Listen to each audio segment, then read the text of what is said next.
À Belin-Bélier, cette station d'épuration récente est un outil précieux pour limiter les rejets d'eau usée. Ce qui se passe ici, c'est que les eaux usées traitées, elles sont envoyées en infiltration dans des bassins qui permettent d'avoir cette dernière épuration, finalement, avant infiltration des eaux qui vont ensuite rejoindre les nappes, puis les cours d'eau in fine. En termes de rejet direct, on a diminué entre 30 et 40%. Un exemple de solution concret, appelé à être déployé sur l'ensemble du territoire grâce à un accord conclu pour faire face au changement climatique et à la préservation de la qualité de l'eau. L'objectif, c'est que chaque goutte qui tombe sur ce territoire, il reste le plus longtemps possible avant de rejoindre le bassin d'Arcachon. Et ensuite, effectivement, ça va se passer dans les parties un peu plus grises, à proximité du bassin, pour éviter que tous les polluants rejoignent trop vite ou trop fort surtout le bassin.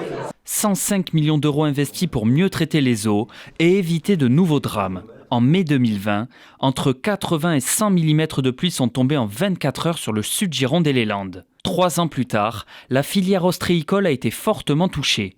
Un virus a contaminé les huîtres à cause des débordements des eaux usées, entraînant des pertes estimées à 7 millions d'euros. On a bafoué la nature, on a voulu accélérer l'évacuation de l'eau, ça s'appelle le drainage, pour pouvoir rentrer par tout temps dans les champs et dans les forêts.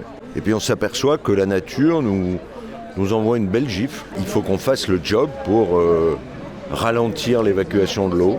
Au total, une centaine d'opérations vont être menées sur l'ensemble du bassin versant d'Arcachon, et cela sur une période de 6 ans.